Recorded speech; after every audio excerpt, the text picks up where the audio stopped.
မင်္ဂလာပါကျွန်တော်ဒီနေ့ကျွန်တော်တက်တင်မဲ့သင်ရိုးလေးအကြောင်းကိုနည်းနည်းလေးရှင်းပြချင်ပါတယ် introduction ပါပဲเนาะဆိုတော့ကျွန်တော်တင်ရိုးက Mastering Revit Enscape ပါเนาะ Mastering Revit Enscape လို့နာမည်သိတဲ့အတိုင်းပဲကျွန်တော်တို့ software အနေနဲ့ Enscape ကတကယ်တော့တခြားပါပေါ့နော်တခြား software တွေနဲ့သုံးလို့ရတဲ့ plugin tools ပါSketchUp တို့ Rhino တို့တခြားဒီပေါ့နော်ဒီမှာ AutoCAD တို့လို software တွေနဲ့တွဲပြီးတော့သုံးလို့ရတဲ့ plugin tools ပါဒါပေမဲ့ကျွန်တော်ကfirst of all ကတော့ကျွန်တော်ကဒီ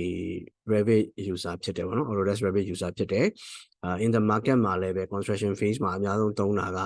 Revit ဖြစ်နေတဲ့အတွက် BIM နဲ့ပတ်သက်ပြီး Revit ဖြစ်နေတဲ့အတွက်ကျွန်တော်ဒီ Mastering Revit Enscape ကိုသင်ရခြင်းဖြစ်ပါတယ်အဓိက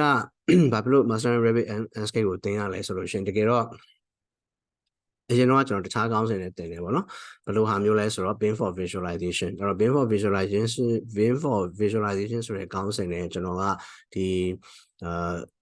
တင်တယ်နောက် BIM for visualization တင်တဲ့အခါမှာ not only Enscape ပေါ့နော် visualization လို့ပြောလိုက်ရင် visualization tools တွေအများကြီးရှိရယ်နော်အဲ့တော့ Mastering Revit Enscape တခုတည်းမဟုတ်ဘဲနဲ့တခြား software တွေတင်လို့ရတယ်ဒါပေမဲ့ why you teach only BIM for visualization ကိုเนาะဒီ Mastering Revit Enscape တခုလည်းတင်တာလေနောက်တစ်ခုကကျွန်တော်တင်ရိုးတင်တဲ့အခါမှာ Enscape ဆိုပြီးတော့တည်တတ်ရှိရယ်เนาะ Enscape essential ဆိုပြီးရှိ Enscape essential ကတော့ very simple ပေါ့ကျွန်တော် render လုပ်တာတွေ view တွေကြည့်ရတယ် user interface တွေ walkthrough လုပ်တာတွေဒီလောက်ပဲဒါပေမဲ့ Mastering Revit Enscape ကြတော့ဒီတင်ရိုးကြတော့ဘာကွာွားလဲဆိုလို့ရှိရင်ကျွန်တော်ဒီထဲမှာကျွန်တော် input ကကျွန်တော် project ထဲမှာလုပ်တဲ့တကယ် issue တွေနောက်ဒီ visualization ကို lighting ချိန်တာတွေ daylight nightlight ချိန်တာတွေနောက်တစ်ခုကဒီ professional perspective ပေါ့နော်ဒီလို view တွေကိုယူတာတွေအဲ့ဒီဟာတွေကကြတော့ပုံမှန် essential course တွေမှာမရနိုင်တဲ့knowledge တွေပေါ့နော်နောက်တကယ် tips and trick တွေတကယ်အလုပ်လုပ်တဲ့အခါမှာကြုံရတဲ့ challenge တွေကိုဘယ်လိုဖြေရှင်းသွားလဲဒီလိုဟာတွေကအစပါမှာပေါ့နော်နောက်တစ်ခုကဒီ material တွေ texture တွေကိုကျွန်တော်တို့ adjust လုပ်တဲ့အခါမှာတကယ်မလုပ်ဖူးတဲ့အခါမှာပေါ့နော်ပုံမှန်essential tools တွေတည်တဲ့လူတယောက်ထက်စားလို့ရှိရင်ပို့ပြီးတော့challenge တွေ client အနေနဲ့တွေ့တဲ့အခါတွေ project ဒီ VDC တို့เนาะဒီ ICE meeting တို့နောက်ဒီ real time review တို့အဲ့လိုလိုမျိုးလုပ်တဲ့ကျွန်တော်ဒီ experience တွေလည်းကျွန်တော် confidential ရရှိမယ်ဒါပေမဲ့တချို့ဟာတွေလည်းကျွန်တော်ဟိုပေါ့ track off record နဲ့ကျွန်တော် share တာတွေလုပ်မယ်ပေါ့နော်အဲ့တော့ဒီတင်တန်းလေးကအားလုံးအတွက်အထူးခြားဆုံးကတော့ဒီဥစ္စာဒီလက်ရှိပင်မှာ BIM modeler တွေ coordinator တွေ manager တွေနောက် VDC manager တွေပါအသုံးတဲ့တဲ့တင်ရိုးပေါ့နော်ဒါတွေအကုန်လုံးကဒီတခုတည်းလားဆိုတော့မဟုတ်ဘူးเนาะတကယ်လို့ project ထဲမှာ coordinate လုပ်နေတဲ့တခြား project engineer တွေ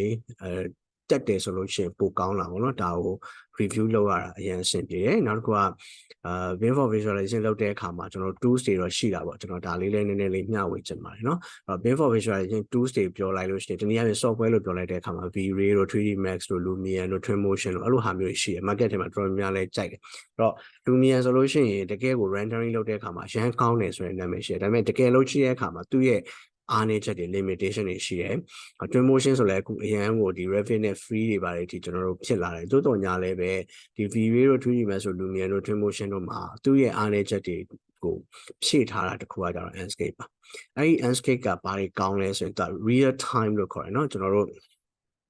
technical terms တွေနဲ့ real time render ဆိုတာတပြိုင်နက်တည်း Revit ကို launch လုပ်လိုက်တဲ့အချိန်မှာတခြား software တွေကမှ V-Ray တို့ Lumion တို့ဆိုရင်တန်းပြီးတော့ Revit မှာ changes တွေကိုသွားလို့မရတော့ဒီအဆင့်တွေအများကြီးဖြတ်ကျော်ရတယ်ဒီ real time render ကိုလုံးဝမလုပ်နိုင်ဘူးအဲ့တော့ဒီ real time render ကိုလုပ်နိုင်တဲ့ဟာဆိုလို့ Enscape တခုလည်းရှိတယ်ဒီ Enscape ရဲ့အားသာချက်တွေကတခြားပြောရလို့ရှိရင်ကျွန်တော်မြန်မာလူမျိုးဒီအနေနဲ့ပေါ့နော်ကျွန်တော်မြန်မာ young engineer တွေ architect တွေအတွက်ပြောရလို့ရှိရင်တခြား software တွေကကြတော့ဥပမာ Lumion လို့ software မျိုးဆိုရင်ဒီ computer အစ high end machine လိုတယ်ပေါ့နော်တကယ်ကိုအကောင်းစား set တွေလိုတယ်အဲ့တော့အဲ့ဒီအကောင်းစား set တွေကိုမဝယ်နိုင်ဘူးမသုံးနိုင်ဘူးဆိုရင်ပြဿနာတစ်ခုရှိတယ်ဘယ်လိုပဲခင်ဗျားတို့တွေဘာပေါ့နော်ဟို license ကိစ္စတွေပါခဏဘယ်လိုပဲ settle လုပ်နိုင်တယ်ပြောဒါတွေအကုန်လုံးကအရေးကြီးရယ်ဆိုတော့ကျွန်တော်အရင်တော့ကBIM for visualization တင်လို့ရှိရင်အကြောင်းသားတွေက Enscape run ဖို့တောင်မှတစ်ခါထားလို့ရှိရင်လည်းခက်ခဲဒါ Enscape က very light เนาะအရန်ကို graphic နဲ့ပတ်သက်အများကြီးမယူတဲ့ software plugin tools ပေါ့เนาะတခြားဟာတွေကအရန်ယူတယ်အဲ့တော့တခြားဟာတွေဆိုလို့ Lumion ဆိုလို့ရှိရင် တိတိလေးဒီ area တိတိလေးဖွင့်လိုက်ရင်ကိုဆက်ကတက်မလာတော့တာမျိုးပေါ့နော်ဆိုတော့ကျွန်တော်တို့ building တစ်ခုလုံးလုပ်ဖို့ဆိုရင်ပိုခက်တယ် Enscape ကကျတော့ building တစ်ခုလုံးအထိကို service တော်တော်များများပေါ့ service အစုံနဲ့ run နေဆိုရင်တော့တော်တော်လေး run နိုင်တဲ့အချိန်မှာပါပါတယ်ဒါကြောင့်မလို့ကျွန်တော်ကဟိုးရင်တော့ကတော့ bin for visualization ဆိုပြီးတင်တယ် bin for visualization ဆိုတဲ့ခေါင်းစဉ်အောက်မှာတင်ပြီးတော့ဒီ visualization နဲ့ပတ်သက်ပြီးတင်တော်လဲပဲတကယ်ကျောင်းသားတွေကိုမေးလိုက်တဲ့အခါမှာကျောင်းသားတွေကဒီတခြား software တွေကိုသုံးနိုင်ဖို့အထိအဆင်မပြေဘူးအဲဒါကြောင့်မို့ကျွန်တော်နောက်ဆုံးကြတော့ဒီ Enscape ကိုပဲတင်ရတာများတယ်ပေါ့နော်အဲ့တော့ဒီ Mastering Revit Enscape ကိုကျွန်တော်ဘာဖြစ်လို့ရွေးဒီခေါင်းစဉ်ကိုရွေးလိုက်လဲ bin for visualization ကိုမရွေးတာလဲဆိုတော့တကယ်တော့အခုကျွန်တော်တင်တာတွေက bin for visualization အတွက်သုံးရတာတွေပဲတိုးတော်လဲပဲ Mastering Revit Enscape ဒီ bin for visualization ထဲမှာတခြား visualization tools တွေကိုမသုံးမဲ့နဲ့ Enscape ကိုပဲ focus လုပ်ထားတယ် Enscape မှာသုံးလို့ရတဲ့ဟာတွေအများကြီးရှိရပေါ့နော်အဲ့ဒီဟာတွေကိုပဲဦးတည်ထားတယ်ကျွန်တော်ကိုယ်တိုင် project ထဲမှာလုပ်ထားတာတွေပေါ့နော်ဟိုအဲ့ဒါတွေလည်းရှင်းပြပေးမယ်နောက် project မှာအခုတချို့ project တွေဆိုလို့ရှိရင် client တွေကဟို BIM model review လို့ခေါ်တာပေါ့နော် BIM model review တွေပါတယ်လုပ်တယ်ဆိုလို့ရှိရင်ဒါတွေကဒီ meeting room မှာကျွန်တော်တို့ live time ပေါ့နော် live ဒီ real time ပေါ့ real time ကျွန်တော်လုပ်ရတဲ့အခါကျတော့ sorry live time ပေါ့ real time ပြော real time လုပ်ရတယ်အဲ့လိုလုပ်ရတဲ့အခါမှာ Lumion လို့ဟာမျိုးဆိုရင်အဆင်မပြေတော့ဘူးเนาะဆိုတော့ Enscape ကတအားဟိုဘယ်လိုပြောမလဲ effective ဖြစ်တယ်ဟို software အနေနဲ့လည်းအဆင်ပြေတယ်ကျောင်းသားတွေလေ့ကျင့်ဖို့အတွက်လည်းအများကြီးအဆင်ပြေတယ်เนาะတချို့ဆိုစက်မနိုင်တာတွေပါရှိရเนาะဘယ်လိုပဲဟိုဘယ်လိုပြောမလဲကောင်းတယ်ပြောနောက်တစ်ခုက license ကိစ္စเนาะ license ကိစ္စကတခြားဒီ promotion ကတော့အခု Revit နဲ့ free ဖြစ်သွားပြီပေါ့လေเนาะ free ဖြစ်သွားကျွန်တော်လည်းနောက်ပိုင်းမှာကြုံရင်တော့ဒီ promotion လေးကိုကျွန်တော် free sharing ဖြစ်တစ်ခုလုပ်ပေးပါမယ်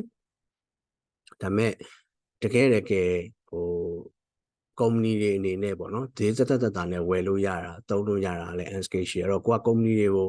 choice တွေပေးမယ်ပေါ့နော်ငါတို့ software ဝယ်မယ်ဆိုရင်ဒီ Enscape လေးကိုပြလိုက်ခြင်းအပြင်ဘာတွေကောင်းလဲဆိုတော့เนาะ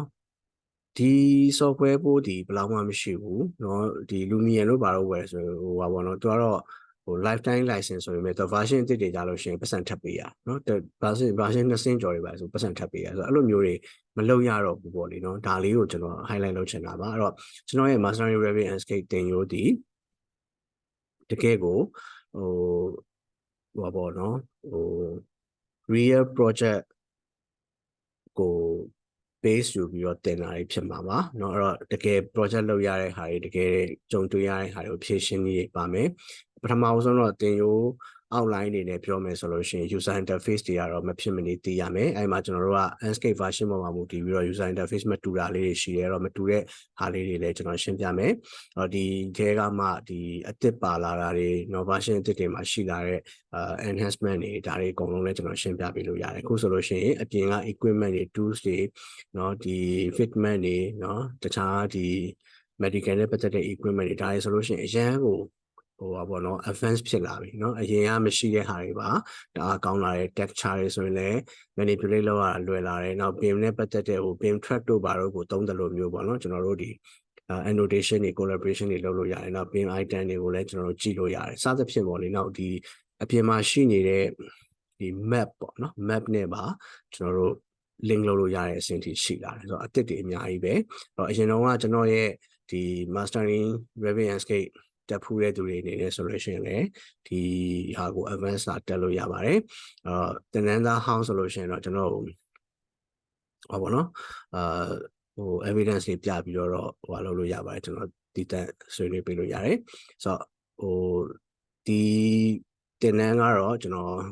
keep on going ပေါ့လေနော်အမြဲတမ်းတော့တင်နေမှာပဲအတိတ်တွေလည်းရှိနေမှာပဲအဲ့တော့ဟိုတင်တန်းစမဲ့ရက်တွေနော်တင်တန်းနဲ့ပတ်သက်ပြီးတော့အတိတ်ဘာတွေရှိလဲဆိုတဲ့ဟာတွေသိချင်တယ်ဆိုလို့ရှိရင်တော့ကျွန်တော်ရဲ့ contact တွေမှာပဲပေါ့နော်ဒီ comment တို့contact number တွေကျွန်တော် admin team number တွေမှာပဲစုံစမ်းပေးပါကျွန်တော်ကတော့ဒီတင်ရိုးလေးနဲ့ပတ်သက်ပြီးတော့အသေးသေးရှင်းပြတာပါလေ့ကျင့်ခန်းတွေလည်းလုပ်ရမယ်အများကြီးပေါ့လေနော်အဲ့တော့ဒီ the reason why ဟိုကျွန်တော်ကဟို BIM for visualization လို့မတင်မဲနဲ့ Mastering Revit Enscape လို့တင်ရတဲ့အကြောင်းရင်းက ခုနပြောတဲ့ set မနိုင်တာတွေဘာတွေအကုန်လုံးပါဖြည့်ရှင်းပြီးသားဖြစ်သွားမယ် Build for visualization ကိုပဲဒီ Enscape တစ်ခုတည်းကို focus လုပ်ပြီးတင်မယ်ဆိုတာလေးကိုရှင်းပြချင်တာပါနော်ဆိုတော့ all the best ပါကျွန်တော်ဒီသင်ရိုးနဲ့ပတ်သက်ပြီးတော့အများကြီးလဲ input တွေပေးထားမှာပဲအများကြီးလဲလေ့လာကြရရှိလာပါလိမ့်မယ်နော်ကျေးဇူးများတင်ပါတယ်အဲ့တော့နောက်ထပ်သင်ခန်းစာတွေမှာပဲပြန်ဆုံပါမယ်နော်